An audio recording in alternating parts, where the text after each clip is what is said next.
A gente vai começar com um vídeo introdutório para vocês, que é um vídeo de uma criança, para vocês tentarem entender algumas coisas que muitas vezes a gente acaba não explorando nos pequenos, né, nos nossos evangelizandos, para quem tem filho também, mas que é importante a gente permitir essa exploração, né? Não controlá-los tanto, colocá-los limites, mas sim nessa parte permitir a exploração da criança, né?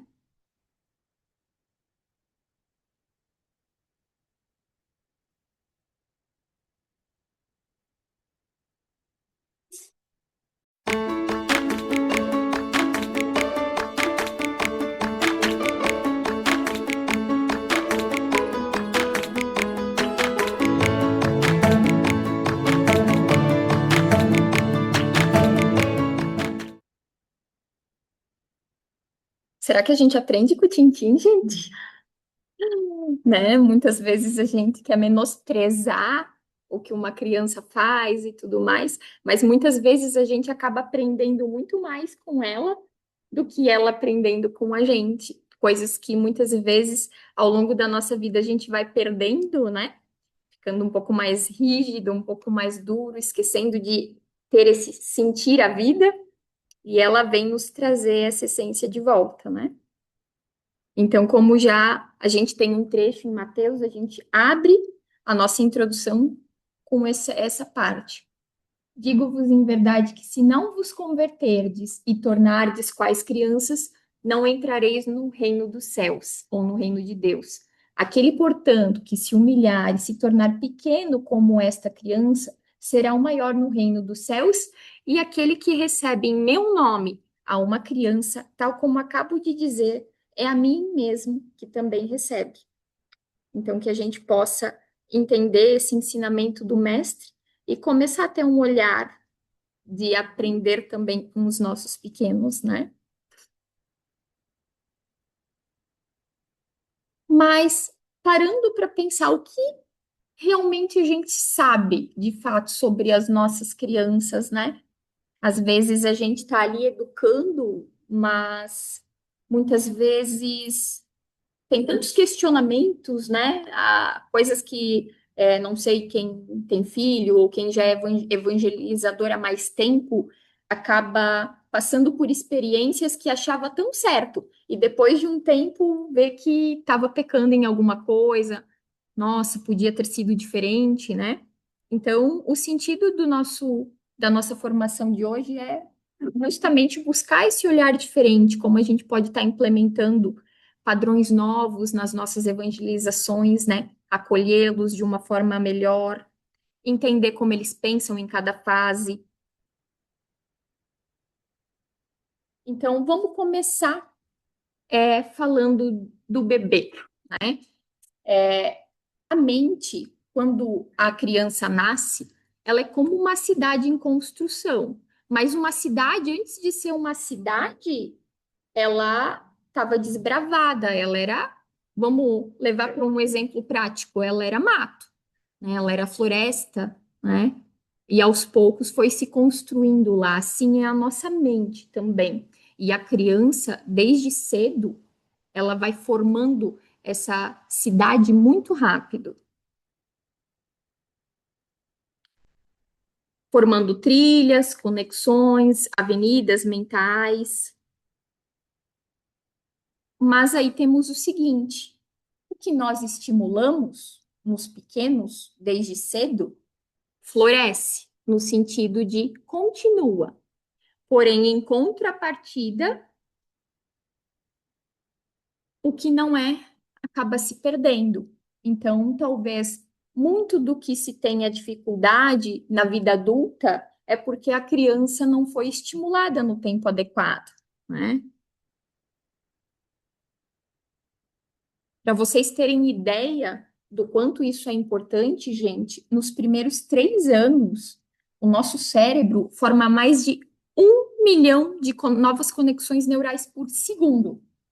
Imaginem a quantidade de estímulo de um bebê, né, nessa fase, nos 3 primeiros anos. Então, tudo, imaginemos que a gente tem um funil na nossa cabeça. Tudo está entrando, absolutamente tudo. E só depois isso vai começar a ser filtrado. Mas essa tal importância do que a gente permite que chegue aos nossos pequenos, né? Aí, como análise de comparação, para vocês terem ideia, como ao longo dos anos isso muda, nós, adultos, né, essa formação ocorre em cerca de 10 a 20 vezes mais lenta do que eles, e a gente prioriza o fortalecimento de redes já existentes, a gente vai pelos mesmos caminhos. Quer dizer, a gente vai para onde a gente já sabe, dificilmente vai para caminhos novos, ou é um pouco mais difícil querer desbravar alguma coisa nova depois de adultos. Então, é basicamente assim que funciona a nossa mente depois de adulto. A infância é o período de repouso do espiritismo, do espírito, tá? Então, é, é um período que ele está ali conseguindo ser filtrado por tudo que os pais, os educadores, os evangelizadores repassam a eles, com toda a parte de personalidade mais forte, tudo mais, percepções que o espírito trazia estão adormecidas ainda. Então, nesse momento é um momento de realmente nós buscarmos os educá-los o máximo possível, para que depois, ao longo dessa conexão, conforme o espírito vai se conectando ao corpo material, não se perca essa essência que está sendo deixada, essa semente que nós estamos os colocando, né? Então, o espírito passa por um processo de adaptação. Ele vai desenvolvendo gradualmente as faculdades dele através do novo corpo físico.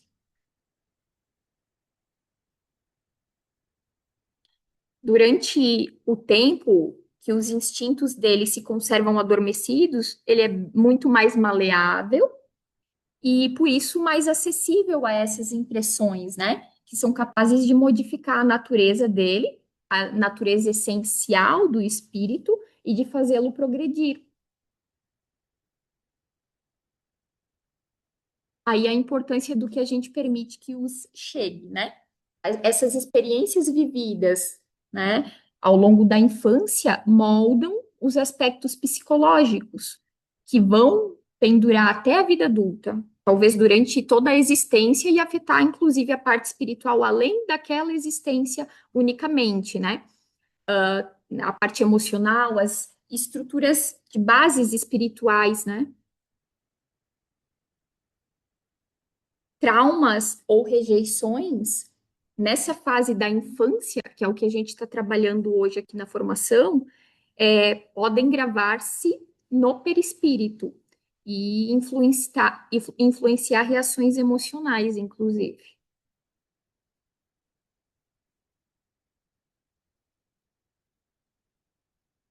Agora a Paty vai falar um pouco sobre cada fase, como acontece o desenvolvimento motor, tá? Sobre o corpinho dos nossos pequenos. Vamos falar um pouquinho desse corpinho, né? Que é tão importante na fase infantil. Bom, gosto muito das imagens para que a gente possa tentar encontrar um pouquinho esse mundinho, se colocar lá para ver como que ele funciona, né?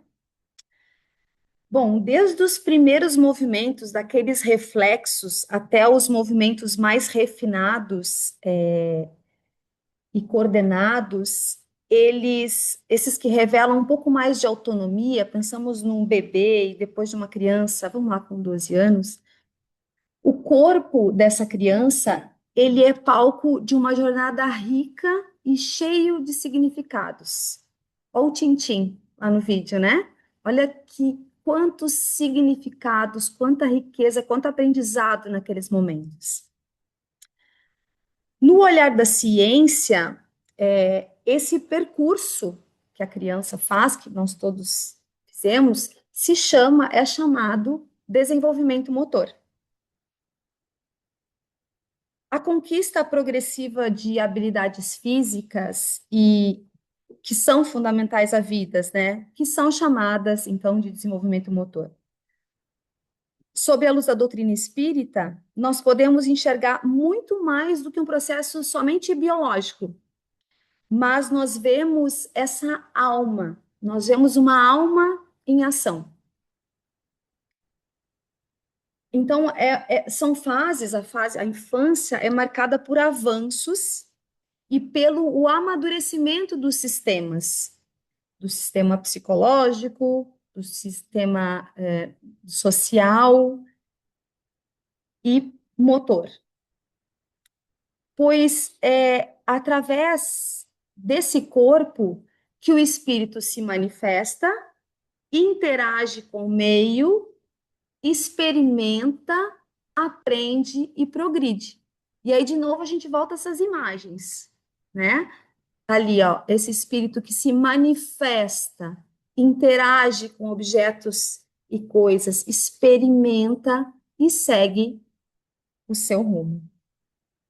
Ao tratar desses estágios, o Kardec nos ajuda um pouquinho falando que ao guiar e cuidar uma criança, estamos não apenas estimulando os seus músculos e os sentidos, mas a gente está acolhendo o espírito na sua jornada evolutiva. As ideias lhe voltam pouco a pouco, como uma pessoa que desperta e vê e se vê em situação diversa da que ocupava na véspera.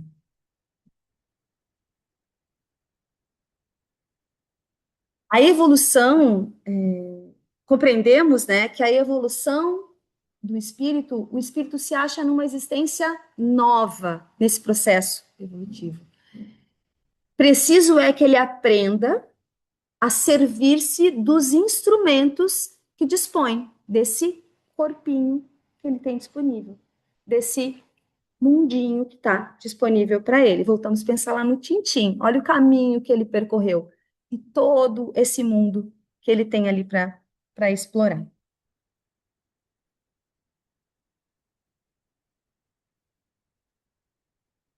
A evolução do espírito, ela está intimamente ligada às experiências que esse corpo permite viver.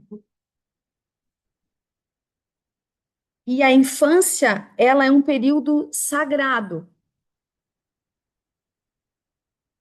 na reconstrução, no aprendizado e no amor. Então, que a gente possa pensar nesse processo, que a evolução do espírito, ela está intimamente ligada às experiências que esse corpo permite a criança viver. É a P de novo, tá? Então vamos começar a dar uma animada? Agora é o momento que vocês vão usar o material que nós demos para vocês, tá? Então, peguem suas luvinhas, peguem suas vendas, verifiquem qual que vocês querem se colocar primeiro. A gente vai aguardar todo mundo colocar, depois a gente vai dar sequência. Ó, sintam esse momento, gente. Se sintam com a luva, se sintam com a venda, com a impossibilidade da visão. Se sintonizem nesse novo estado.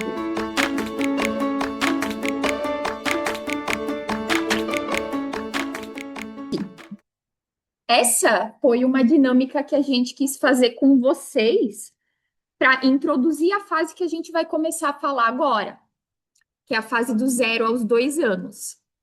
A finalidade dela era realmente colocar vocês como um bebê.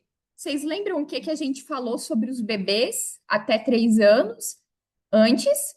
Agora imagine essa quantidade de estímulos. Muitos já comentaram que foi meio incômodo, né? Principalmente pelo ruído aqui e tal. Algumas coisas estavam boas, mas outras estavam ruins. Sendo que a gente é 20 vezes menos, né, acelerado do que um bebê. Imaginem um bebê, um espírito retornando ao corpo, tendo que lidar com isso 20 vezes aumentado. todos os estímulos sendo sentidos ao tempo todo e não sabendo direito como lidar com esse corpo novo, como vocês não estavam sabendo nem manusear um objeto com uma luva, entende? Então, para que a gente possa ter empatia por essa fase, não é que eles não sabem ainda, eles estão reaprendendo, né? Então, é que a gente possa se colocar um pouquinho mais no lugar desses bebês que estão iniciando uma reencarnação aqui no nosso plano, né? Então, agora, gente, a gente vai entrar nessa fase do 0 aos 2 anos, que é o estágio sensório-motor. Na parte psicológica, a gente se baseou na teoria de Jean Piaget, que é uma das mais aceitas para desenvolvimento humano da área da psicologia. Então, a gente vai entender um pouco do que acontece nessa fase com as crianças, tá? E vincular isso à nossa parte espírita, né? Entender como o bebê, como se conectam, como se ligam os dados do que o espiritismo fala já sobre a criança, muito antes da psicologia iniciar, e a psicologia vem respaldar tudo isso. Nessa fase, gente, a criança, o bebê, ele explora o mundo através de duas coisas, que são os sentidos e as ações. Então, tudo isso que vocês vivenciaram nessa dinâmica e eles reaprendem a manusear, a pegar, mas isso vou deixar para a parte daqui um pouco. Então, vamos lá.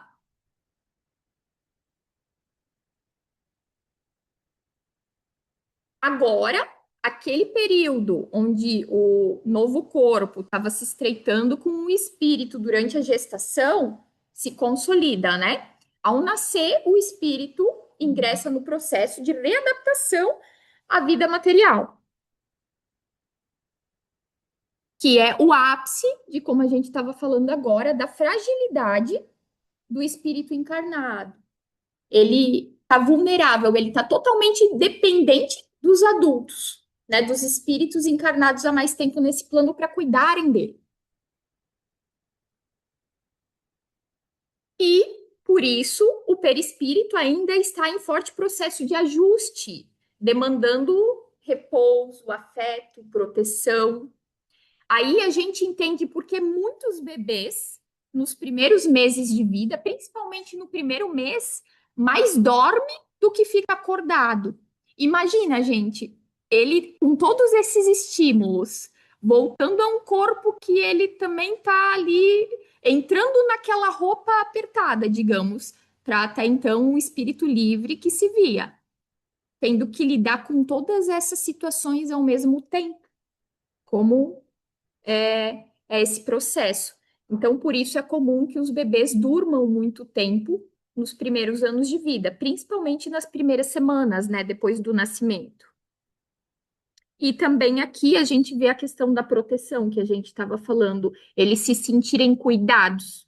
Imagina, eles se veem sentir o espírito se sentindo dependente e ainda sentindo dor, sofrimento, insegurança nessa parte, né? Então, por isso, os vínculos afetivos seguros na parte de quem os cuida são indispensáveis nessa fase, principalmente dos pais, mas para os bebezinhos da evangelização também. É muito importante que a gente tenha esse acolhimento, esse cuidado com eles. Porque o espírito ainda sofre os efeitos da perturbação natural da encarnação, que segundo Kardec, na codificação, consta que é muito maior para vocês terem uma noção e muito mais longa e da experimentada na desencarnação. Então, quando a gente parte, é muito mais leve do que quando a gente nasce.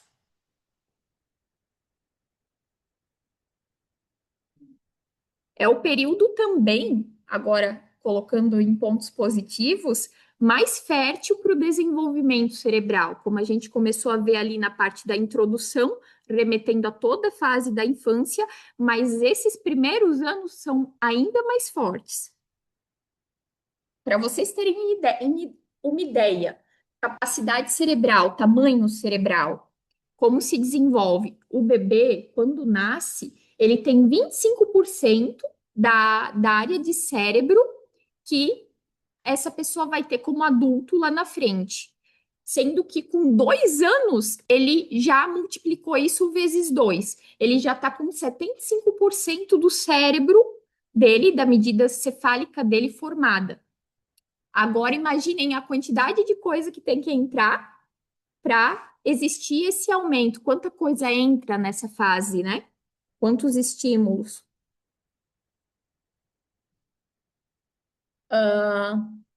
Então, tanto na parte das bases emocionais, cognitivas, espirituais, né, vão afetá-lo muito. Ele é dependente integralmente do ambiente afetivo, sensorial e físico, para estruturar as bases do que manifestará ao longo de toda a sua existência. As estruturas da mente desse bebê vão se aprimorando à medida que as novas experiências vão sendo vividas. Então, hoje, o bebê tem uma percepção. De repente, ele adquire novas experiências que vão formando novas capacidades neurais. Então, hoje vamos por cachorro. Cachorro fofinho, pelo e tal, ele vai incorporando visões sobre qualquer coisa, né? Muitas coisas. Aí, de repente, acontece um episódio que um cachorro rosna para ele. O que vai acontecer? Começa a ter uma leitura também negativa sobre aquele mesmo ser que até então só tinha positiva. E, sobretudo, a nossa mente também vai conectando em várias caixinhas, né? Nessa fase também, concepções sobre causalidade, tempo e espaço começam a ser construídas.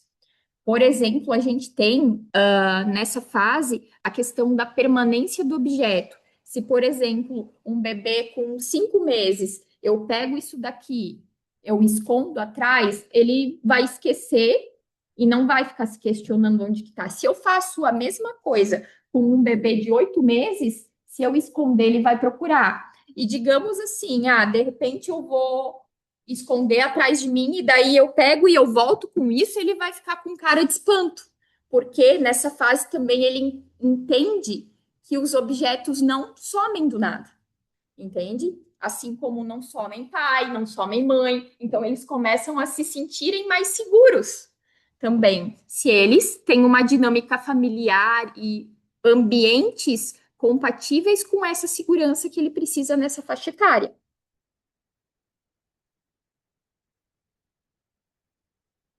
E a inteligência e a afetividade, elas estão conectadas diretamente.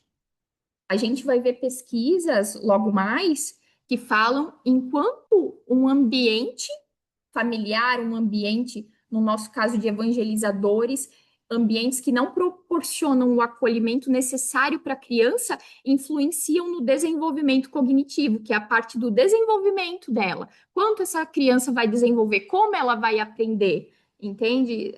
Vai ser uma criança talvez um pouco mais lenta no aprendizado, vai ser uma criança que vai ser mais acelerada. Então, tudo isso é afetado também pelo ambiente.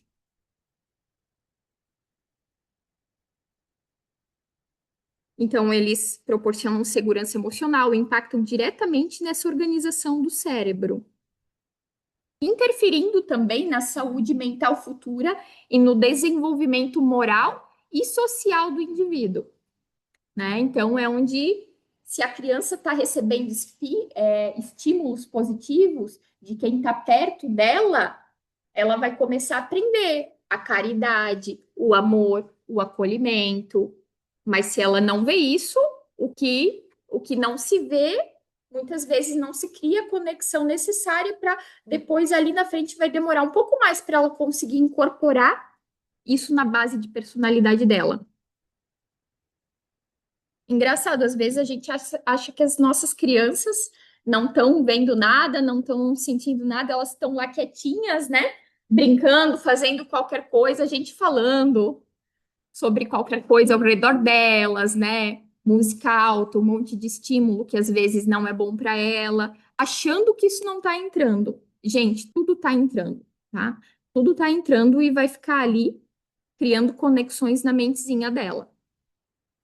E quanto mais repetido for isso, mais vai se evidenciar para um padrão de comportamento e de jeito que ela vai ver a vida lá na frente. Ela vive plenamente no aqui, então ela tem um estado de presença. Por isso que quando vocês começaram a dinâmica antes, eu pedi para vocês sintam vocês com a luva, sintam vocês sem a visão, se sintam no aqui e agora, se conectem a esse momento, porque é assim que a criança se vê nesse momento. Ela não fica pensando no passado, porque a parte da memória dela ainda não está formada, essa parte cerebral. E ela também não vê futuro, ela só vê o aqui e agora.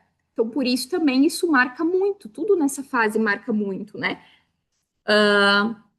Ela não consegue entender situações ainda ou memorizar momentos já passados. Essa parte de memorização ela vai adquirir só aos 7 anos, que é quando essa parte do nosso cérebro se desenvolve.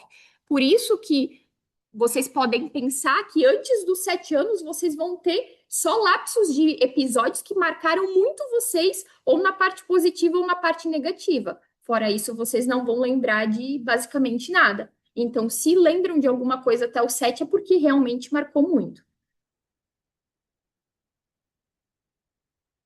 Ausências ou experiências traumáticas nessa fase 0 a 2, que é o que a gente está vendo agora, geram impactos que podem ser carregados por toda a vida, né? Então, questão de abusos, questão de espancamento, tudo que é negativo, mas assim como positivo também, né? Aí a gente pensa, tem uma questão sobre os bebês, né? Muitas vezes os pais, principalmente nós espíritas e evangelizadores, ainda lidam com os bebês e veem que, não quer dividir brinquedinho, meu Deus, é um espírito ruim. Será? Não, gente, calma. Seu bebê ou seu evangelizandinho não é egoísta. É uma fase, tá? É a fase que a gente chama de anomia. Então, eles ainda não têm essa percepção de divisão e tudo mais, moralidade, regras, não existe nada disso na cabecinha deles. Não quer dizer, eles ainda não estão aprendendo nessa fase, então eu não vou nem estimular, não adianta. Tudo isso vai ficar e vai se consolidar para nas próximas gerações ser conseguido se evidenciar mais rápido. Então, nada que vocês fizerem, mesmo não sendo numa fase que eles vão já conseguir assimilar aquelas coisas, vai ser em vão, tá, gente? É naturalmente um período egocentrado, eles vão pensar nele, tá? O que acontece, muitas vezes, é se eles começam a espelhar pais, ou espelhar cuidadores, espelhar os evangelizadores, eles começam a ver os exemplos das pessoas ao redor deles. Olha só, deu isso daqui, vou dar também. Vou dividir a comidinha. Vou dividir também. Então, eles espelham nessa fase, mas não por caráter moral, ainda é por espelhamento, tá? E essas bases da criança, gente, influenciarão diretamente na estrutura da personalidade, que ela vai adquirir para a vida inteira. Então, o que você é hoje está essencialmente baseado em tudo que você viveu na sua infância, que é justamente o período onde que você quase nem lembra.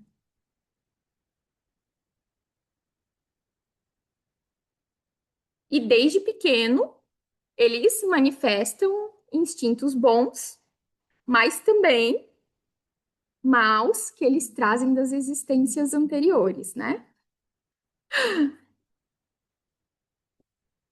Aqui temos um exemplo. Essa gravidez talvez não tenha sido muito boa, né? Não quis muito esse corpinho para estar abrigado.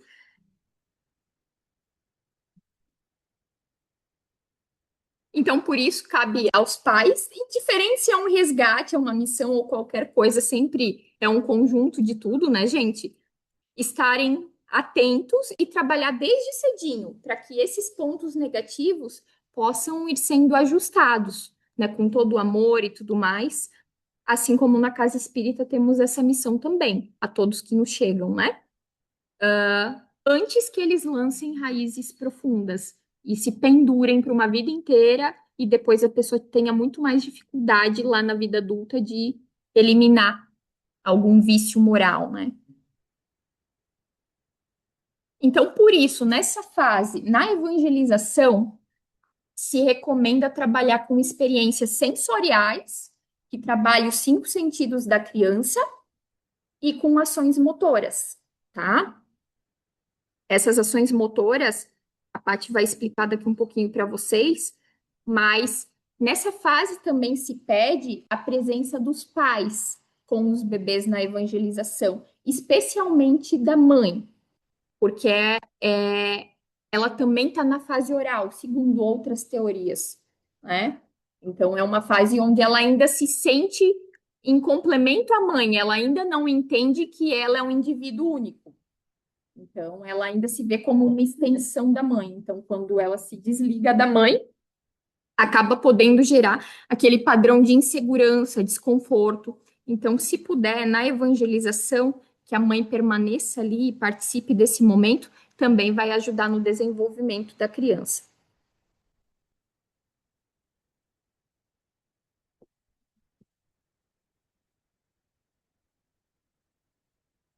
Então, vamos seguir falando sobre esse desenvolvimento motor, sobre esse esquema sensório-motor, onde a criança agora ela inicia descobrindo o próprio corpo.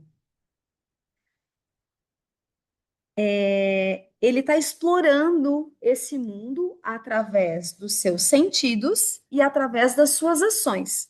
Como eu falei lá no começo, é um espírito em ação. Esses esquemas, eles são progressivamente construídos. Depois, ela passa a interagir com os objetos. Então, ela começa a ver o mundo, perceber através de um movimento mais reflexo, e agora ela começa a interagir com esses objetos que aparecem para ela. Mais adiante, ela entende que esses objetos continuam existindo, independente dela ver o objeto ou não, que foi o que a Pri acabou de falar para a gente, né?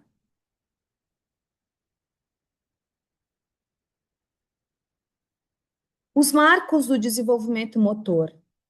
Nessa fase, a criança, ela reflete o esforço do espírito em adaptar-se às limitações da matéria. Esse espírito que agora volta, né, nesse corpinho, que tem algumas limitações para desenvolver. E existe esse processo. Então, a gente vai enxergar na criança esse andar, essa marcha, esse ficar, esse se arrastar, esse ficar de pé. Vai ser um esforço.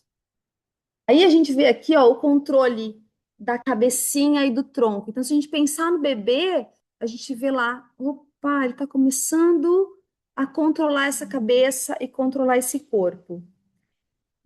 Ele começa ações como engatinhar, ficar de pé e dar os primeiros passos. Além de uma coordenação motora básica, né, a motricidade grossa. Então, vamos lá, vamos pensar no bebê.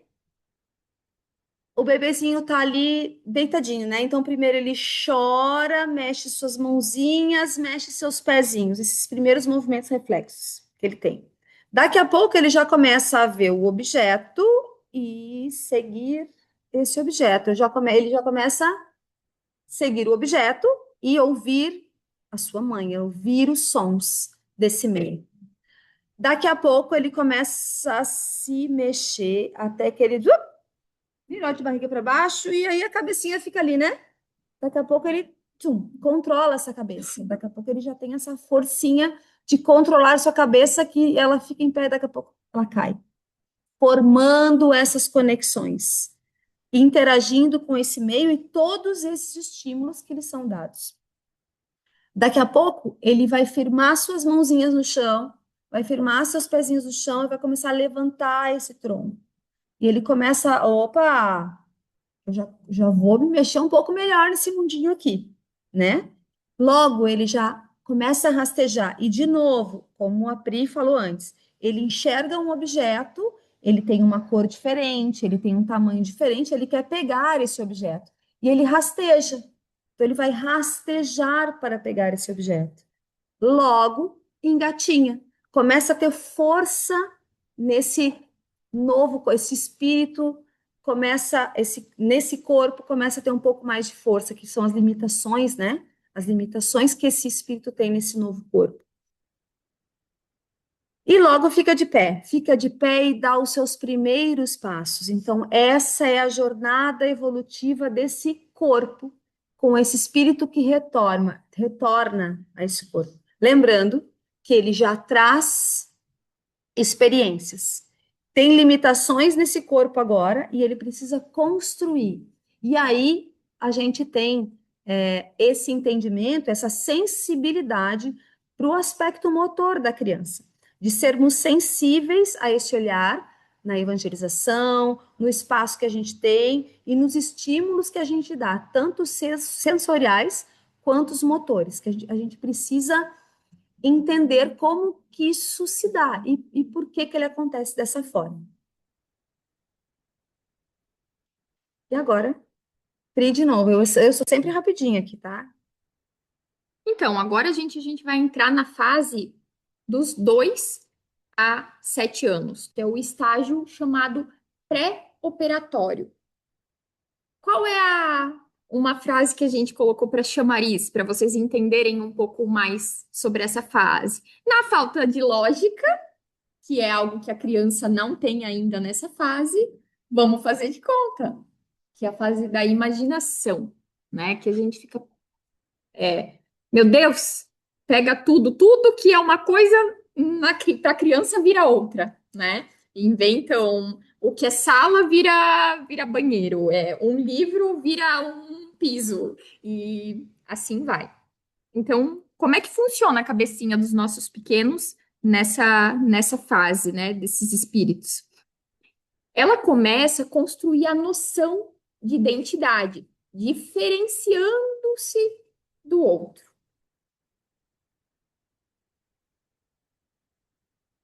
Desenvolve a capacidade de entender que ele possui pensamentos, sentimentos e desejos próprios, diferentes dos seus. É agora que acontece a desconexão que a gente viu que existia na fase anterior, onde a criança ainda se via unida, praticamente uma extensão da mãe, né? Agora ela já começa a entender, opa, eu não faço parte dela, eu sou eu e ela é ela?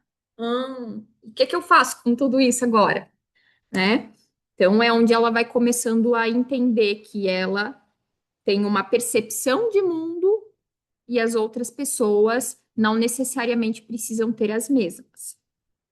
Aqui a gente colocou até um exemplo, né? Isso está sendo construído, então é normal que veja situações como essa. O que você está fazendo, Davi? O pai liga para a criança em casa, brincando com isso. Ele ainda não entende que precisa explicar o que ele está fazendo, como que é, então ele ainda não é tão específico, né? Mas não é por mal, ele ainda está adquirindo essa percepção, né? Refinando suas conexões. E agora, baseado nisso, a gente tem a outra dinâmicazinha para fazer com vocês. A gente vai falar algumas situações e mostrar também e a gente quer a opinião de vocês sobre a teoria da mente, tá? Que é justamente esse processo que a gente estava explicando para vocês agora, que é fundamental para o surgimento da parte da empatia, que é o me colocar no lugar do outro, e das habilidades sociais mais elaboradas da criança. Então, a gente chama esse processo de teoria da mente, né? Nessa imagem, gente, o que que essa mulher ela tá, como ela parece estar? É?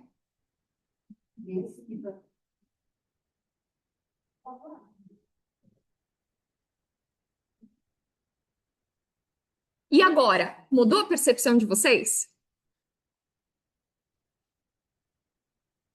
Aham. Ela tá emocionada, prestes a chorar, porque ganhou uma festa de aniversário surpresa.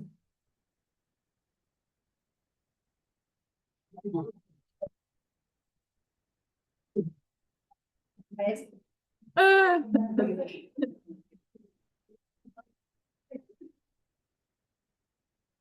enfim, para a gente entender como o contexto muda a nossa visão sobre as coisas. E a nossa visão também vai ser baseada em todas as conexões que a gente tem até hoje.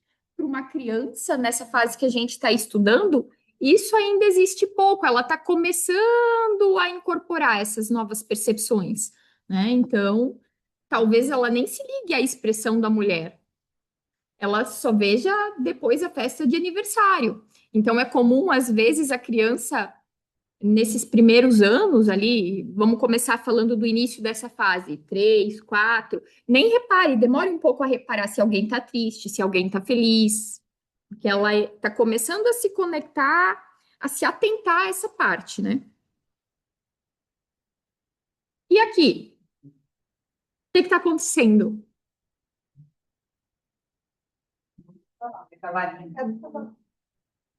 Geração, velho. Geração.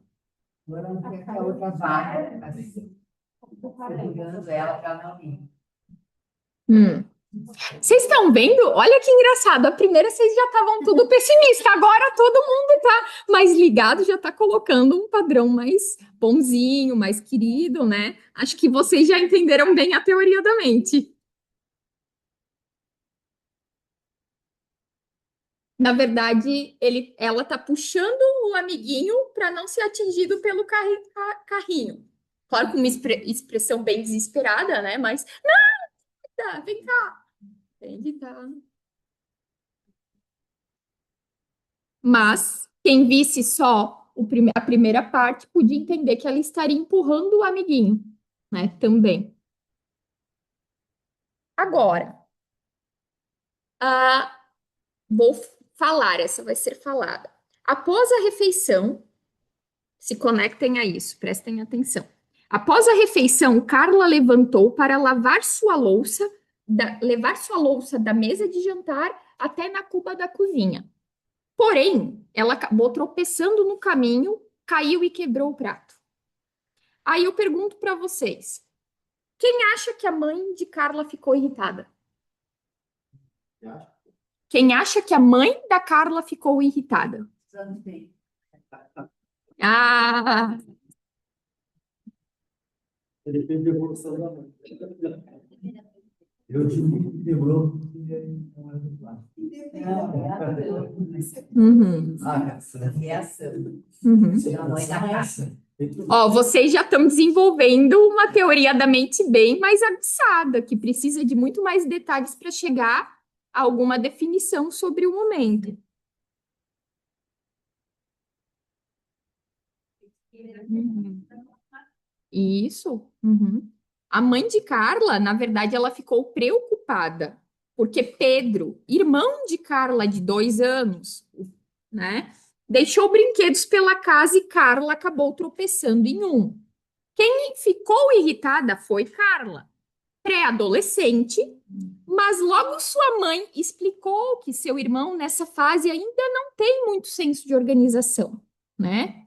Então, vocês veem como esse contexto, que para nós adultos é necessário para criar um entendimento sobre cada situação, é necessário, mas eles ainda, os pequenos ainda não têm isso, né? Eles estão depurando essa parte. E aqui, gente, o que está acontecendo?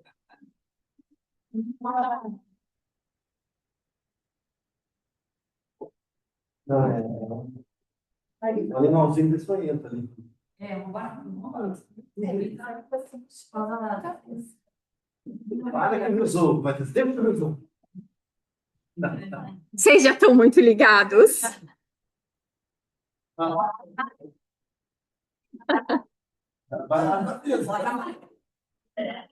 Ai, ai.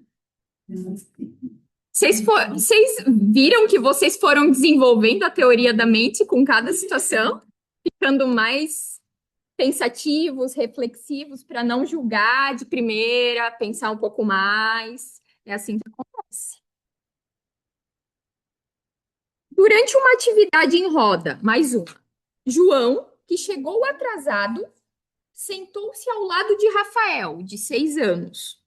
Logo em seguida, Rafael se levantou e trocou de lugar na roda, sem dizer nada. Quem acha que Rafael quis chamar a atenção de João por estar chateado com ele?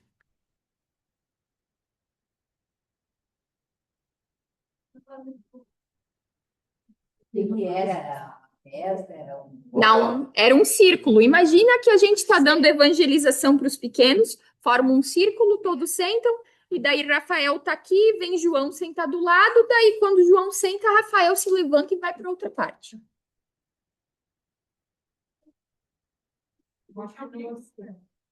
Então, eu chegasse do lado, por isso que eu não tinha deixado essa vida vazia, não. É muita solução.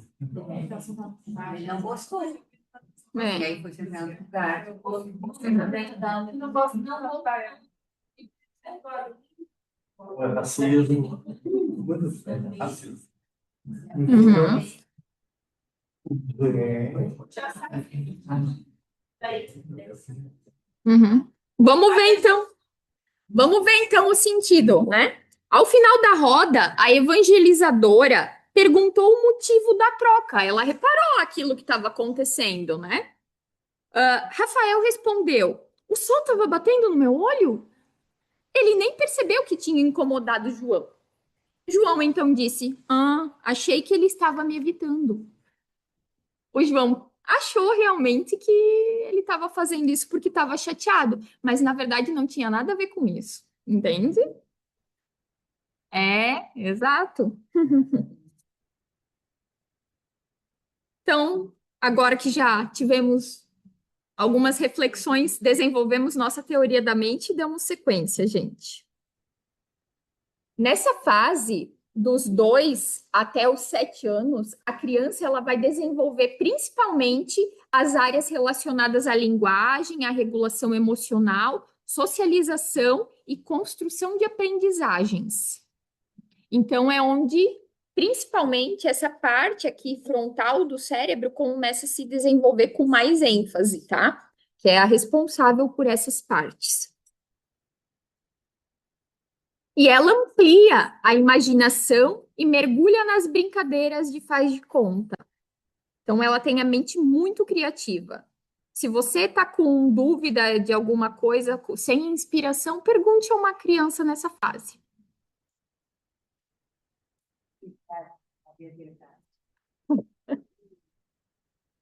Nessa fase, porém, ela ainda não consegue pensar de forma lógica. Então, ela não tem uma visão raciocinada, um raciocínio muito lógico e abstrato. Ela mantém raciocínios centrados em si mesma e no concreto, no que ela vive, no que ela explora, né? Ela não consegue ver muito além disso. Então, se a gente fala alguma coisa hipotética para ela, ela não vai conseguir assimilar. Como, por exemplo, depois até a gente tem isso, mas se a gente falar um ditado para uma criança, ela vai entender ao pé da letra. Água mole em pedra dura, tanto bate até que fura. Ela vai imaginar a água batendo na pedra, batendo, batendo, até em algum momento furar.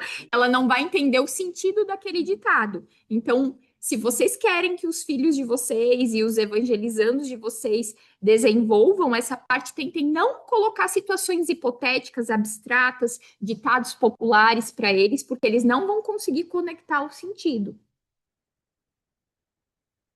Nessa fase também se inicia a consciência moral. É aqui onde ele começa a deixar de ser egocentrado, pensar só nele mesmo, e ele começa a desenvolver os conceitos de certo, de errado, né? Isso vai sendo internalizado.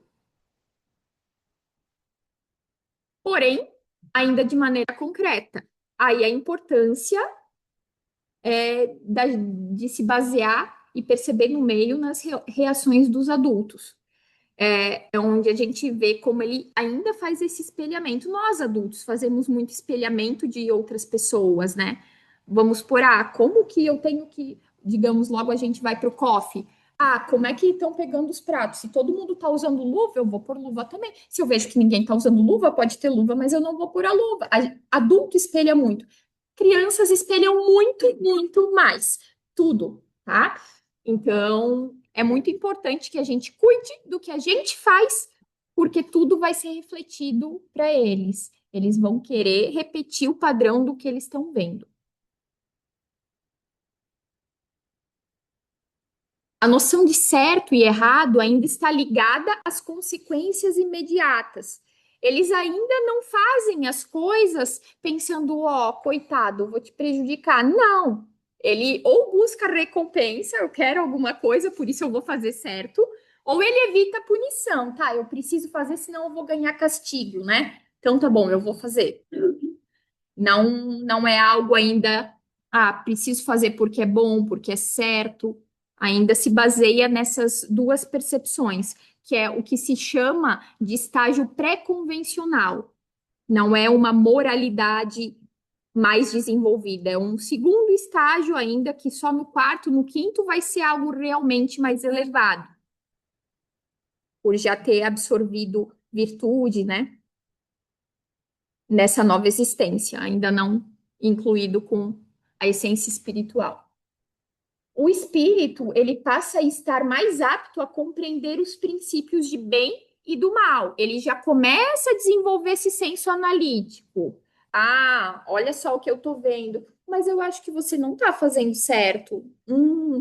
Isso daqui é bom para mim, eu acho que eu posso seguir. Mas claro que é essencial esse direcionamento do adulto sobre o que é certo, o que é errado, para a partir disso eles irem desenvolvendo essa percepção sozinhos, né?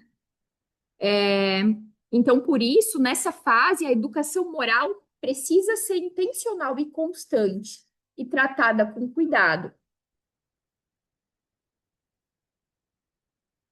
Sermos modelos constantes, tanto nas atitudes, né?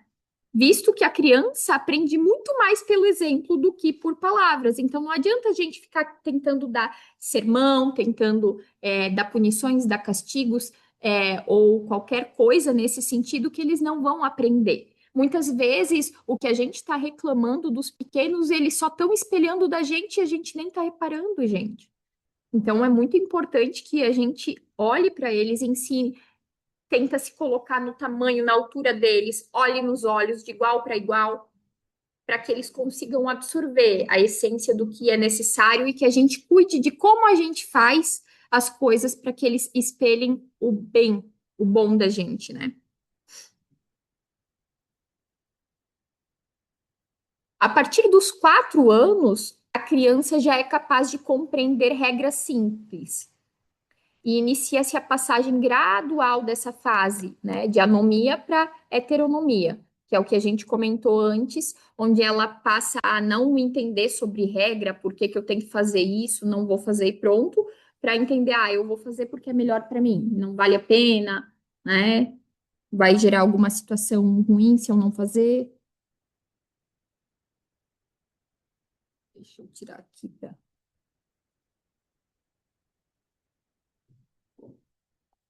também já consegue.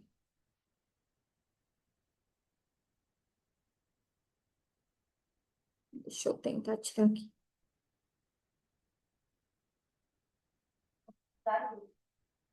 Organizar grupos de brincadeiras e desenvolver noções básicas de convivência nessa fase, tá? Então, é ali o momento que eles começam a desenvolver patotinhas, grupinhos, preferências, né? Entender como lidar socialmente. É o período que geralmente eles começam a se ver como uma comunidade também, quando tem outras crianças por perto, outros indivíduos por perto. Motivo pelo qual a interação social nessa fase é imprescindível, porque a criança aprende só na prática a relacionar, partilhar, negociar, resolver conflitos. Então, às vezes, se a criança, por muitos anos na infância, ficou isolado, os pais que achavam que estavam poupando, não queriam, né, ter reflexos negativos nela, incluindo em grupos com outras crianças, tiveram receio dessa interação. Pode ser que depois essas áreas tenham alguma dificuldade de ser desenvolvida. Talvez uma criança que não vai saber lidar tanto com conflito, né? Talvez vai se fechar, ou sob pressão também não vai conseguir desenvolver muito, né? Talvez não vai ter tanta capacidade argumentativa, não vai ser negociadora. Então, tudo influencia em quanto ela tem essa interação social desde esses 2 anos em diante. A criança também mantém uma forte plasticidade perispiritual nessa fase. Então, tudo está sendo absorvido não só pelo corpo, mas também por esse perispírito, sensível às impressões emocionais, energéticas e morais que ele vai receber do meio onde ele vive ou do meio que ele frequenta, no caso da casa espírita, né? Então, por isso, valores e tendências podem ser muito bem direcionados se o ambiente familiar e social, no caso da casa e outros lugares que ele frequenta, forem harmoniosos e amorosos e espiritualmente equilibrado, que é a questão que antes a gente viu ali do ruído. Por mais que eles já estão um pouquinho mais velhos, a partir dos 2 anos, ainda os estímulos excessivos vão continuar afetando eles, né? Se afeta nós, adultos, imagina eles. Aqui também inicia um processo que a gente chama de poda sináptica, que são conexões que não são estimuladas sendo eliminadas. Vai acontecer processos nesse sentido ali. 3 anos acontece uma um pouco mais evidenciada, 5 anos, 7 anos. Onde o que que acontece? Essa parte eu desenvolvo mais, estou sempre me estimulando, pensando como uma criança, né? Isso eu mantenho. Isso daqui é uma experiência que eu vivi uma vez e depois não vivi mais. Vai ser eliminado, o cérebro não vai precisar daquilo, então, para ele conseguir otimizar espaço e capacidade, vai eliminar aquela conexão. Isso trazendo para um significado para vocês entenderem melhor, basicamente assim, eu tomei sorvete uma vez há 6 meses e depois eu não tomei mais. Eu não vou sentir falta daquilo, eu não vou querer aquilo de novo se eu não estou vendo aquilo na minha rotina, se a criança não está vendo isso na rotina dela, entende?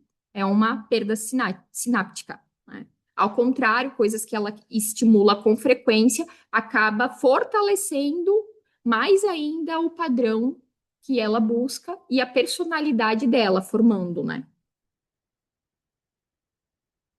Isso torna o cérebro mais eficiente cada vez mais, mas ele também fica mais seletivo ao conteúdo dos estímulos que ele recebe. Então, vai ser aquela conversa, vamos supor, que aquela evangelização que você vai ter de 45 minutos com a criança, mas às vezes de tudo que você falar, como ela já está filtrando, ela vai absorver talvez metade, se a outra metade ela não estiver recebendo estímulos. Então, vai demorar um pouco mais para fixar o que ela não vivencia com frequência. A criança, nessa fase, ela tem dificuldades naturais da fase de autocontrole, né? Então, às vezes, quando acontece alguma situação que ela não fica bem, ela acaba não conseguindo não chorar, ela se atinge muito com aquilo, né? Ou se ira. Então, ela tem dificuldade de ter esse autocontrole que nós adultos já conseguimos ter mais desenvolvido.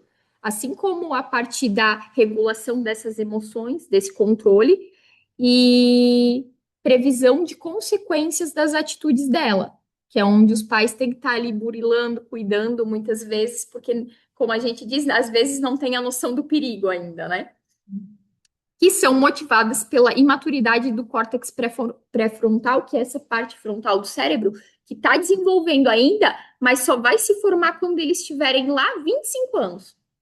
Então, até essa idade, a as crianças, adolescentes, jovens, ainda vão ter algumas dificuldades nesses sentidos, porque é quando se forma. É onde a gente vê muitos passando por experiências ruins e daí passa dessa fase. É sério que eu fiz isso? Nossa, como eu pude? Porque não estava com essa área 100% desenvolvida ainda, né? Então, pesquisas feitas nos Estados Unidos, para vocês terem uma noção, mostram que crianças que vivenciam ambientes emocionalmente seguros, com interações positivas e ricas, apresentam um desenvolvimento cerebral até 30 vezes maior nessa área. Aí aqui a gente até trouxe um exemplo, deixa eu ver aqui,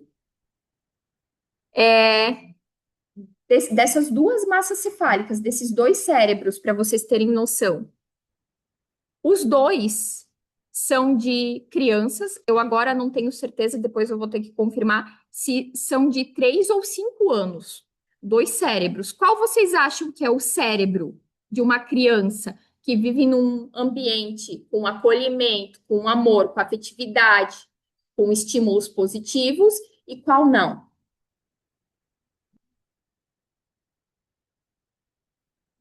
Direito.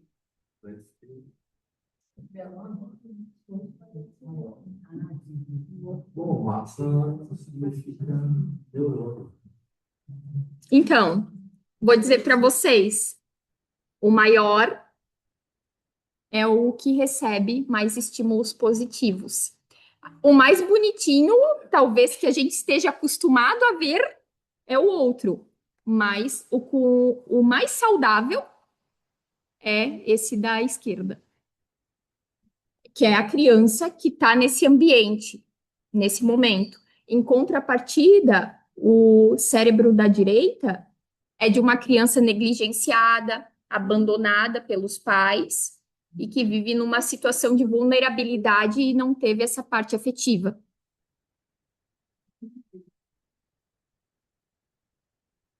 A idade vai dar os 25. Mudou isso, porque eles falavam sempre que era 22, 21, 22. Uhum. Sim, a neurociência já comprova que é por volta, nunca é uma idade exata, gente, tipo, mas é por volta dos 25. Tem estudos que, inclusive, já trazem a percepção que pode ser até 30, tá?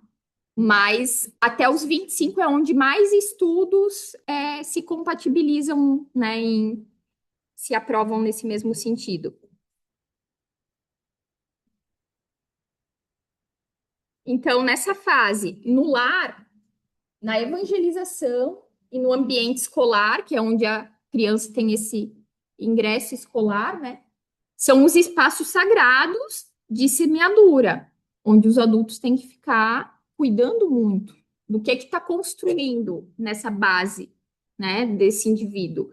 Então, cada gesto de amor, orientação, exemplo, repercutem no espírito que se encontra em formação. Se dá prioridade para vivências nessa fase de 2 a 7 anos na evangelização. A criança ela vai aprender e entender aquilo que ela é capaz de vivenciar, que nem a gente estava falando antes, nada muito hipotético, muito, né? Imaginação ela tem, mas ela não consegue se compatibilizar ao cérebro de um adulto. Muitas vezes em situações que a gente cria, a não ser que a gente consiga vivenciar e demonstrar isso de forma concreta. Então, para a evangelização é bom termos esse cuidado. Dessa forma, ela vai ter muito mais aprendizado e internalizar muito mais tudo que ela aprende dentro da casa.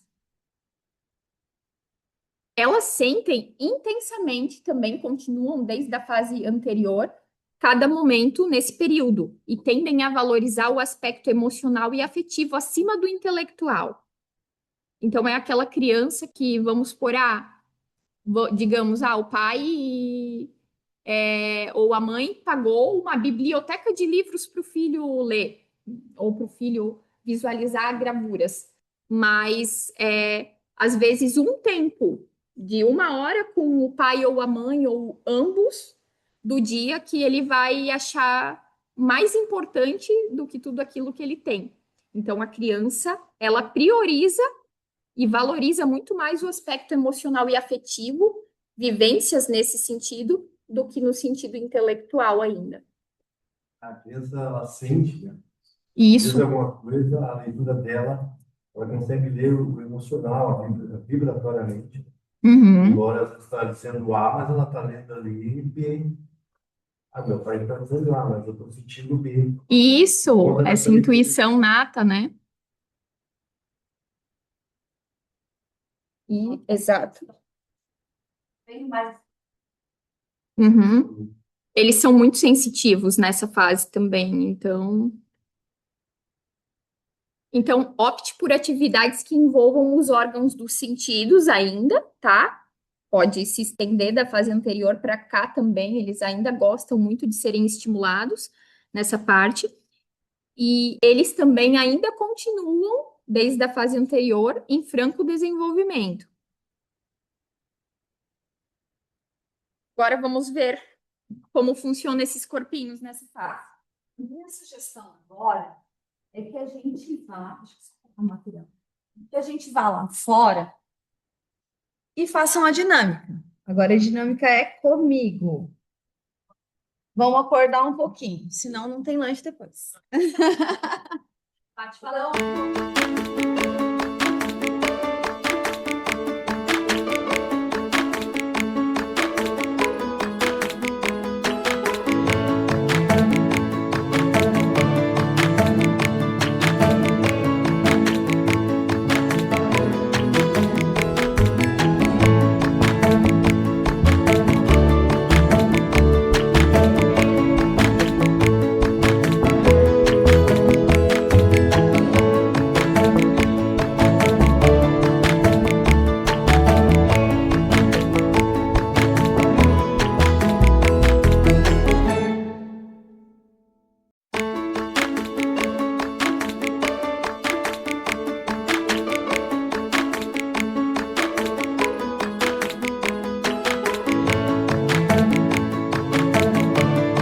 Então, nós fizemos duas dinâmicas lá fora. O nome da nossa técnica, não falei para vocês lá fora, né? O nome era Caminho da Luz, Trilhos e Valores com Jesus. Então, esse era o nome da nossa técnica. Quem ficou no grupo de 4 a 7 anos, que na verdade depois a gente trocou, né? 4 a 7 anos tinha como objetivo geral desenvolver as habilidades psicomotoras, que são o equilíbrio, a coordenação motora e uma noção espacial, noção do lugar, do espaço em que elas estavam. O outro grupo, que foi o grupo. Opa, perdão, peraí que eu pulei. Que foi o grupo de 8 a 12 anos, tinha como objetivo geral aprimorar a coordenação motora, a lateralidade, o equilíbrio e a coordenação. Vivenciando, então, nas duas dinâmicas, o Evangelho de Jesus, atitudes e virtudes no bem. Então, foi isso que a gente construiu lá fora. Conversando com vocês durante o processo, muitos já me falaram, né, da importância do trabalho, trabalhando o aspecto de desenvolvimento motor na evangelização. Dito isso, eu gostaria de saber quem mais aqui, com todo mundo junto agora, gostaria de falar dessa importância, do que achou mais importante durante o processo. O café não está pronto ainda, só depois que responder.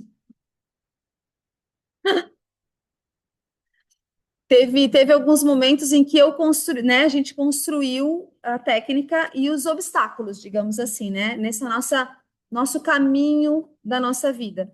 Muitos de vocês, durante o processo, também encontraram outros caminhos, enxergaram novas possibilidades. E, na verdade, é sobre isso que a gente está falando, sobre as possibilidades que a gente tem na nossa evangelização de construir esse evangelho, de ensiná-los, de orientá-los, de caminharmos ao lado deles, levando o evangelho e considerando, como eu falei lá no início, tendo a sensibilidade de olharmos para a parte motora, para o desenvolvimento dessa criança nessas fases dela durante a vida. E como quando eu fiz o convite para vocês lá fora, eu falei sobre esse espírito em ação. E é justamente isso. É esse espírito em ação que eu vou fazer uma atividade motora, porque é esse corpinho que está carregando o meu espírito, que precisa de ferramentas para que ele possa evoluir, fisiologicamente como espiritualmente. Então, que a gente observe isso na nossa evangelização, que a gente leve isso sempre em consideração. Também eu trouxe só a ideia, né, de mais uma técnica, que também eu vou ler aqui para vocês rapidinho qual seria o objetivo. E a gente poderia fazer dos 4 aos 12 anos essa sugestão de técnica, que teria como nome de técnica mãos em ação. O que Jesus faria? Seria a pergunta. E o objetivo seria desenvolver a motricidade fina por meio de arte e escrita, estimulando a reflexão sobre o uso das mãos para o bem, à luz dos ensinamentos de Jesus. Eu pedi para uma evangelizanda nossa lá da Casa Espírita fazer um molde para mim. Então, o que poderia ser uma sugestão? De a gente trazer uma folha, né, A4, pedir para que eles desenhassem a sua mão. Ele poderia desenhar ou o evangelizador auxiliá-lo no desenho. Ele, dentro dessa mãozinha, seria sugerido, escreva aí, ou desenhe, ou recorte, ou expresse de alguma forma um ensinamento de Jesus. E ela expressou através da palavra amor. E aí eu pedi para ela, agora tu pinta, desenha o que tu quiser. Ela fez um desenho atrás. E existem várias formas de a gente trabalhar essa motricidade mais fina com ele. Mas eu trabalhei a parte motora dela e eu não deixei de trabalhar este ensinamento, que veio do... Eu não disse para ela escrever amor aqui. Então, de a gente encontrar caminhos para que ele mostre o que está lá dentro desse coraçãozinho. O que a gente precisa trabalhar, porque cada ser é diferente um do outro. Cada um vai expressar de uma maneira. Às vezes vai ter um que não vai querer brincar, que não vai querer pular, ele vai querer ficar quietinho no canto dele, desenhando. E a gente tem que ter a sensibilidade de saber, não. Então, é nessa parte motora mais fina que ele vai poder desenvolver essa virtude, ele vai poder expressar os seus sentimentos, então é aqui uma boa para eu trabalhar. Mas o outro quer pintar, o outro quer fazer bolinha, o outro quer... Também é importante. Então, que a gente tenha essa sensibilidade para o nosso trabalho nos diversos... Então, são sugestões que a gente passou aqui para vocês, né? E que eu sei que a cabeça de vocês está pipocando com possibilidades e oportunidades que a gente pode ter aí durante o caminho. Então, é sobre isso que a gente está falando. Como que a gente pode desenvolver o Evangelho de Jesus, trabalhar o Evangelho de Jesus, respeitando todas essas fases do desenvolvimento humano.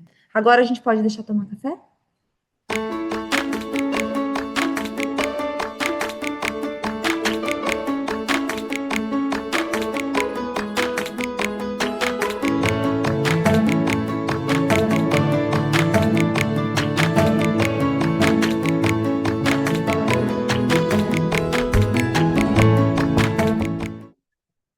Então, bora lá, gente, retornando. Agora, nós vamos falar de uma fase que começa tranquila, mas acaba começando a dar uma complicada, a nos exigir um pouco mais de paciência, geralmente. E a gente vai entender o porquê, né, acontece essas transições dentro de uma fase só. Então, a gente entra na fase do estágio das operações concretas. Por que concretas? Porque nessa fase dos 7 aos 12, a criança continua, apesar de um pouco mais madura, ainda entendendo apenas o que existe, o que ela consegue ver, o que ela consegue, o que é mais material. Ainda tem um pouco de dificuldade de entender e assimilar emoções e tudo mais, né? Dependendo do modo que isso é repassado a ela. Então, ela entende pelo que ela conhece já ou pelo que ela vivencia. Por isso é tão importante também nessa fase ter muitas dinâmicas na parte da evangelização, né? Dinâmicas e vivências para eles se sentirem conectados e conseguirem racionalizar o conteúdo.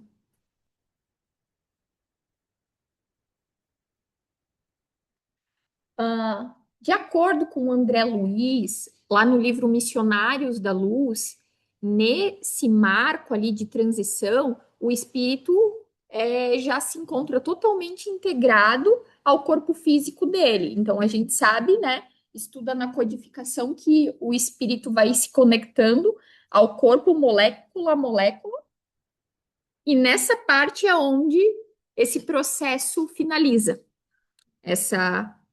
Ele já está totalmente integrado. Então, aqui se inicia uma nova etapa. Aí também é onde aflora as tendências dele mais fortemente, as aptidões, a essência espiritual dele, a gente consegue ver mais evidenciada na rotina do dia a dia. Então, vocês vão ver que é uma fase onde a criança entra e sempre é um aproximado, gente. Quando a gente fala de faixas etárias, pode ser que uma criança já comece a vivenciar ela ali no 6,5, pode ser que outra criança seja ali no 7,5, entende? Então vai do processo de cada uma. É um aproximado, nunca considerem algo exato, né? Ah, hoje fez aniversário, começou essa etapa. Não, tá? Então não se assustem se demorar um pouquinho mais ou se for um pouquinho antecipado, né? Nesse sentido.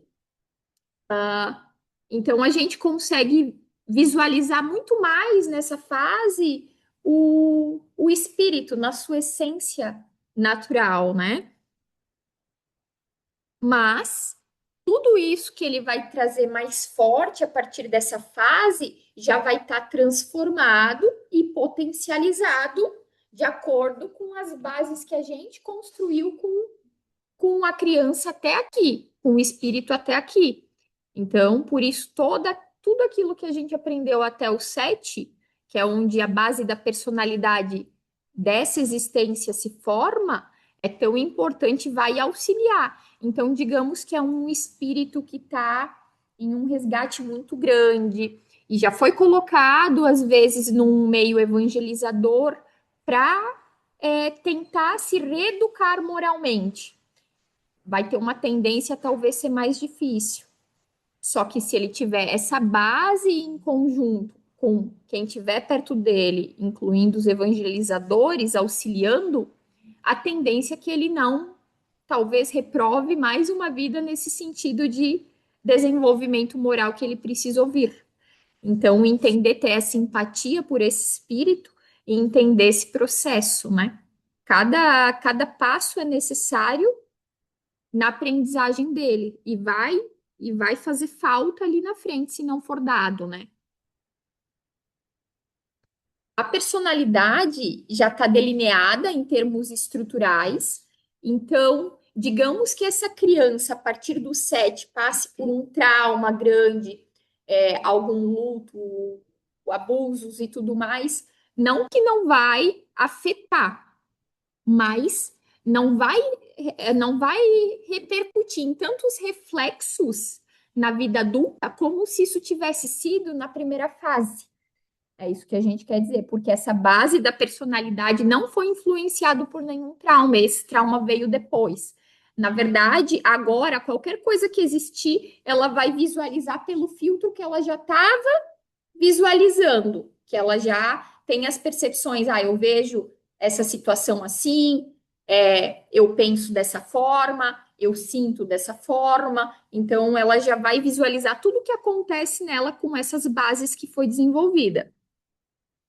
Mesmo que às vezes a casa é o único ambiente acolhedor que uma criança possa ter, talvez, né? Dependendo de onde ela está inserida, mas já vai fazer diferença. Talvez é como ele falou, a diferença para alguma coisa lá na frente acabar gerando um suicídio, algum trauma maior, ou mesmo a nossa base, que pode parecer pequena, uma vez na semana, uma vez a cada 15 dias, alguns casos uma vez por mês, evangelização infantil. A gente acha que não faz a diferença, mas às vezes, dependendo do contexto, por ser diferente do contexto que ela está inserida, vai marcar ela muito mais. É aquele negócio, quando eu estou habituada a fazer alguma coisa, não me prende tanto atenção quanto algo que eu faço em determinados momentos, aquilo me impacta mais, que é diferente do que eu estou acostumado, né?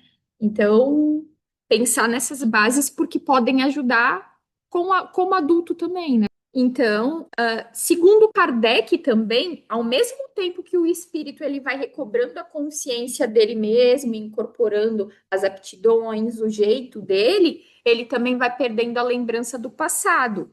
Aí é onde a gente trouxe uma curiosidade, né? Que ele não vai perder as faculdades, as qualidades, as aptidões que ele já trouxe. Isso está guardado. É aquela criança que, aqui a gente deu um exemplo, ela é uma autodidata e ela toca piano muito bem, desde cedo. Claro que ela está num ambiente familiar de músicos, mas desde muito cedo ela já era um prodígio. Provavelmente já veio com essa aptidão de outras existências e por ter toda essa parte de merecimento, conseguiu ser inserida numa família que iria aprimorar isso ainda mais para ela continuar desenvolvendo o trabalho que já foi iniciado numa vida passada, né? Nessa parte de desenvolvimento musical. Sobre uma pesquisa feita com essa conexão com vidas passadas, né? Ela vai tendo essas aptidões, né? Fica temporariamente em estado de latência até ela poder desenvolver, às vezes lá na faculdade, às vezes lá na profissão dela, o que ela vê, olha, eu sou boa nisso, porque já estava preparada para continuar desenvolvendo algo que vem trazendo muitas vezes, né? Voltando à atividade, vão ajudá-lo a fazer mais e melhor do que já fazia antes, né? E por esse motivo é comum se ouvir esses casos, que nem você comentou, de crianças que traziam recordações das suas vidas passadas, mas na maioria dos casos, na entrada dessa faixa etária, ali pelos 7 anos, acabam por perdê-las. Então, para vocês terem uma ideia, pesquisas feitas em universidades dos Estados Unidos, com uma média de 2.500 crianças que afirmavam se lembrar das suas vidas passadas, né? Delas, cerca de 75%, acho que isso dá umas 2.000, né? Param de mencionar essas lembranças, como você falou que aconteceu no caso dele, né? Entre os 7 a 8 anos, onde se verifica um esquecimento acentuado de lembranças e narrativas que até então eles contavam. Então, vamos lá. A criança nessa fase, gente, ela começa a desenvolver um pensamento mais lógico, mais organizado, mais estruturado. A gente já consegue ter uma conversa um pouco mais organizada com ela. Ela vai começando a nos entender melhor. Ela já é capaz de discernir o real do fantástico, enquanto na fase anterior ela estava na fase do faz de conta, mais lúdica, mais imaginativa. Quem aqui é evangelizador dessa faixa do 7+? Então, vocês devem verificar ali que talvez no início eles já estão eles ainda estão bem lúdicos, né? E em questão de meses, muitas vezes, eles já estão mais sérios, mais centrados. É essa mudança que a gente verifica nessa transição, quando finaliza essa conexão, né? Eles também começam a compreender as relações de causa e efeito, entender que tudo que eles fazem gera consequências, podem ser positivas, podem ser negativas, né? De acordo com o que eles fazem. E também sequências e regras, que até então eles não entendiam os porquês, tinha que ser assim. Agora eles vão começar a entender a parte da moralidade. Ah, tá, entendi. Melhorar a questão da empatia com as pessoas também, né? Verdade, eu não gostaria que fizessem isso comigo, então também não vou fazer isso contigo. Nesse sentido que até então era mais, não vou fazer porque eu posso me prejudicar, porque eu vou ganhar castigo, ou qualquer coisa nesse sentido. Agora não, eles já racionalizam e se moralizam um pouco mais. E eles começam a entender melhor conceitos como tempo, espaço e quantidade com maior clareza. Mas eles ainda têm dificuldade de entender o abstrato, como a gente falou, né? Ali na outra fase se perpetua até aqui. Então, provérbios, metáforas, ditados nesse período, eles vão entender ao pé da letra, tá? A não ser que vocês, às vezes, a gente tem muito hábito de usar isso na nossa cultura e quando vê, né? Mas depois se policiem e expliquem o que isso significa. Ó, esse ditado quer dizer tal coisa. Aí eles vão começando a fazer as conexões, né? Surge também nessa fase um amadurecimento expressivo na esfera emocional e social deles. O egocentrismo, que ainda estava, né, latente das fases anteriores, já vai dando lugar à capacidade de ter mais empatia, cooperar mais, o senso de justiça, o respeito pelas pessoas. Então, essa moralidade se abre muito mais nessa fase. E, claro, tudo vai depender das bases que foi trazida essa criança até aqui, né, gente? E também vai acontecendo essa transição onde ele segue e obedece sem compreender, para outro onde ele passa a compreender. E ele internaliza para compreensão para a vida inteira, né? Até na vida adulta. A gente chama essa transição de autonomia moral. E ela vai se consolidar lá na fase adolescente, que é a fase seguinte, né? E o cérebro, ele atinge um nível de eficiência energética muito maior, ele vai otimizando conexões. Vocês lembram lá da comparação do cérebro, quando ele vai cortando conexões, vai indo pelos mesmos caminhos, fortalecendo o que já sabe? Aqui ele está tentando ser o mais eficiente possível. É uma fase que ele segue por onde ele sabe, assim. E ele vai priorizar as áreas ligadas ao raciocínio, planejamento, controle inibitório e regulação emocional. Então, a criança aqui vai aprendendo a ter mais controle das suas emoções, lidar melhor com os sentimentos ruins, saber se controlar, não ficar tanto tempo naquele lugar quanto talvez acabava acontecendo na primeira fase, né? Na segunda fase ali que a gente viu antes, aliás. E, por exemplo, pesquisas mostram que entre 7 a 10 anos aproximadamente, tem um aumento considerável na capacidade de autocontrole, né? E essas competências socioemocionais, preparando a criança para lidar com situações mais complexas, tanto na vida escolar, que ela está entrando nesse momento, como na parte familiar, como na parte social, né? E ali mais próximo da fase dos 10 anos, até os 12, inicia uma fase de pré-adolescência silenciosa, uma, uma crise, crise da idade. Aí é onde começam os questionamentos internos, o fortalecimento da percepção sobre si mesmo, quem eu sou, o que eu quero, por que que eu estou aqui, entende? Os dilemas, né? Sobre si mesmo e sobre os outros também. E um primeiro momento de construção da própria identidade. Nessa fase, vocês vão reparar que eles ficam muito analíticos também. Eles começam a enxergar coisas que até então eles não enxergavam dos adultos, porque eles estão se preparando para ser como os adultos.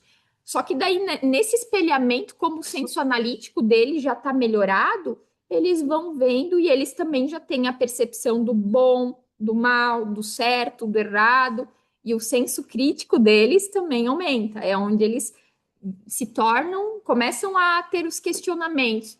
Tá, mas por que você me fala para fazer de tal jeito e você não faz? Aí é comum surgir esses questionamentos e até certo distanciamento dos referenciais infantis. Então, é onde a gente vê que, de repente, ali pelos 10 anos, a criança já quer que doa todos os brinquedos que ainda restavam, que às vezes os pais estavam mais apegados que eles, né? Enfim. E na evangelização, eles acabam ficando mais, como eu posso dizer, menos sensíveis a brincadeiras mais animadas e tal, já querem ficar mais quietinhos, né? Já querem se sentir adultos, começar a tentar se sentir adultos. Então, espelhar realmente o comportamento, né?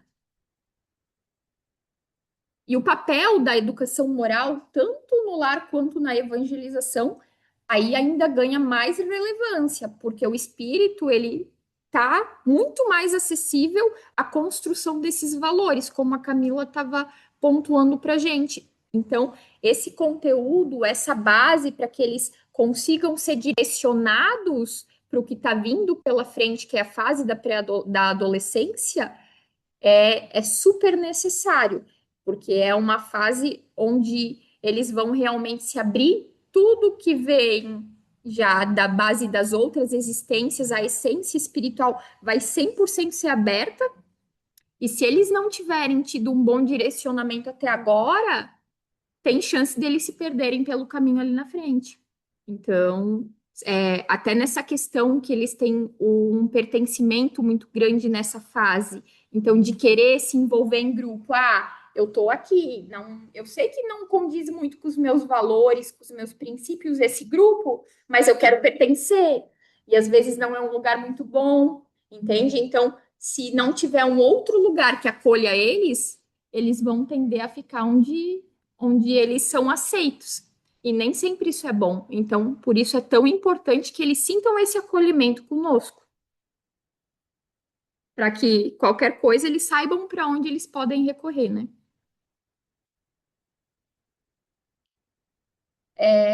Pode reforçar antigos padrões negativos nessa fase também. Caso ele não receba esses estímulos adequados, né? Então, dentro da evangelização infanto-juvenil, se aborda conceitos mais profundos, como a Camila estava mencionando. A gente tem a necessidade de trabalharmos esses ensinamentos e de que forma a gente pode trabalhar com eles para não ser algo muito lúdico, que eles vão se irritar, talvez até evadir a evangelização, né? Que é uma fase que eles estão nesses dilemas. Se os pais às vezes não auxiliam, eles tendem a querer parar, né?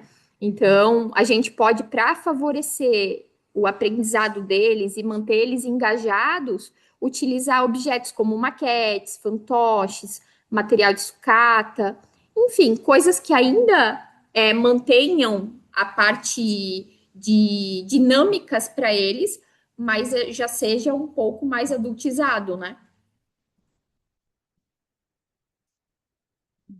Adultizado, mas não entediante, como diz o ditado, né? E deve-se oferecer propostas e ambientes que estimulem o diálogo, principalmente, né? O desenvolvimento do pensamento crítico. Por que você está pensando assim? Por que você acha isso? Entende? Dá uma de filósofo na evangelização muitas vezes, né?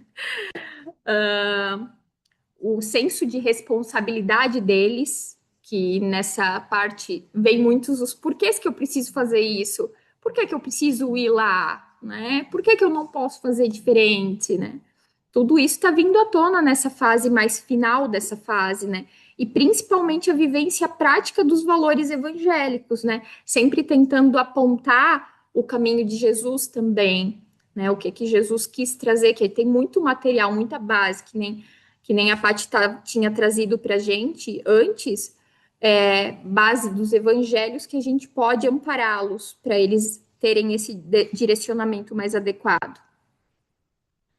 Ela precisa se sentir engajada, né? Se sentir pertencente no grupo onde ela está inserida. Se ela não se sentir importante ali, a tendência dela querer desistir, tipo, vai ser grande. E daí a necessidade de métodos que propiciem essa participação intensa, o protagonismo infantil nessa fase, né?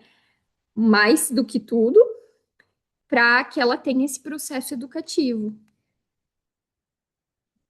Paty, vamos ver o que acontece no corpo? Então, o que acontece nesse corpo, né? A Pri já falou bastante sobre isso e durante a fala dela eu também estava pensando quanta coisa acontece nesse corpo agora, né? Nessa fase, esse corpo precisa se mostrar, ele precisa se mover, ele precisa fazer coisas, né? E ele acompanha esse espírito desperto, que começa a tomar essas decisões e essas responsabilidades por suas ações. E a gente começa a observar uma força, ou às vezes uma criança um pouco mais tímida, uma mais, né, aquela que se fecha um pouquinho, aquela que quer falar muito, que quer mostrar através dos movimentos, expressar, né, as suas emoções através dos seus movimentos. Kardec nos ajuda lá no Livro dos Espíritos, que a partir dos 7 anos, o espírito retorna gradualmente à consciência de si, reforçando a fala da Pri anteriormente, né? Inicia-se, então, a coordenação motora é refinada, inicia-se na parte esportiva e desenvolve o uso técnico desse corpo. Então, é o momento onde as crianças começam a se desenvolver um pouquinho mais no esporte, e é isso que eu falei, ela encontra o seu grupo que se acolhe e ela desenvolve esse corpo, essa habilidade durante esse momento. E falar do corpo nessa trajetória, eu em muitos momentos me questionava, o corpo é tão importante assim? Não, o espírito é importante. E aí eu volto que esse corpo carrega esse espírito em evolução. Esse corpo que começa a aprender, como a gente lá fora tinha que se equilibrar, tinha que se movimentar. Um menino que tem um pouco mais de força, a menina que desenvolve um pouco essa força um pouquinho depois, ela demora, né? Os homens são mais fortes, as meninas são um pouquinho mais, desenvolvem a força menos. Então, são pontos importantes para a evolução desse espírito. Isso pode trazer consequências boas ou ruins na sua trajetória. Por isso é importante estarmos atentos às fases e o que acontece com esse corpo durante a fase. Também inicia-se a exploração do ritmo, lateralidade, equilíbrio, força e resistência, que é o que eu acabei de falar, né? Então, ele vai explorar tudo isso. Então, esse corpo vai ter mais liberdade de ação nesse momento da vidinha dele. E o fim dessa fase, ela marca a transição, né, da fase infantil para o início da crise de identidade, trazendo a oportunidade do autoconhecimento, desenvolvimento moral, se bem orientada. Então, vamos lá. Às vezes, uma força, um corpo que está desenvolvendo a sua força, a gente tem que ter o cuidado com a agressividade, ou, como eu falei antes, com uma criança que é um pouco mais tímida. Então, são 2 momentos em que a gente precisa estar atento para o que esse corpo está me dizendo, né? Nesse desenvolvimento moral, quando ele se autoconhece, quando ele olha para esse corpo e se reconhece nesse corpo, assim como ele se reconhece em alguns grupos, né? Eu vou falar da parte motora, no esporte, onde ele está mais engajado naquele grupo, né? Então, esse corpo vai me falar muitas coisas. Então, é muito importante, volta. E quando eu me questionava sobre esse corpo, nossa, eu trabalho com corpo, eu sou espírito, mas é importante. E aí, ao longo desses vários 40 e poucos anos, né, a gente vai ir estudando e entendendo, vai vendo a importância de olhar para esse corpo e o que ele está querendo dizer através dos seus sentimentos. Tá, agora nós temos mais uma dinâmica? Temos mais uma dinâmica, né? Então, mais uma dinâmica agora com a Pri.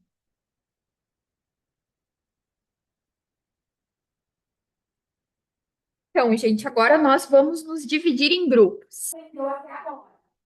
Cada um de vocês criou para si uma fase desse texto que viu até agora.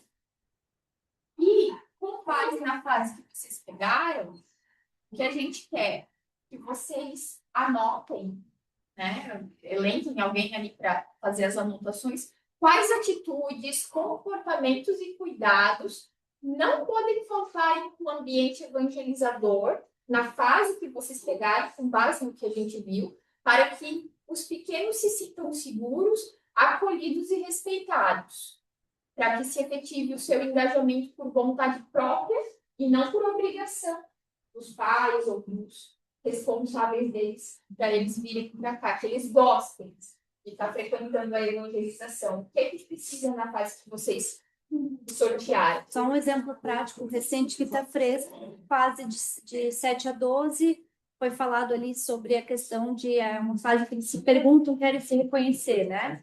Então, essa questão de você proporcionar o pertencimento e essa reflexão de quem sou eu. Exemplo básico. Aí depois, vocês, com base nas anotações, nas conclusões de vocês vão determinar uma palavra principal que defina a fase que vocês pegaram, a faixa etária que vocês pegaram. Então, vamos por a fase de 0 a 2 é acolhimento. Aí vocês vão escrever com caneta em uma das folhas, isso bem grande, só essa palavra, que é a fase tema da fase que vocês pegaram, a palavra referência da fase que vocês escolheram, tá? E depois, aí a gente vai se unir para estar fazendo esse debate sobre o que vocês avaliaram de acordo com as fases que vocês estão repetindo a respeito. Dividir a fase.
Então, em resumo, né, gente, essa dinâmica, essa construção tinha o intuito da gente conseguir identificar que não se trata, como vocês também falaram, né, de trabalhar uma fase e outra fase, elas se conectam, então é essencial a gente olhar para todas e entender essas conexões, essa transição, né, sempre que acompanha cada etapa, que guiá-los, né, montar essa base de apoio para a próxima.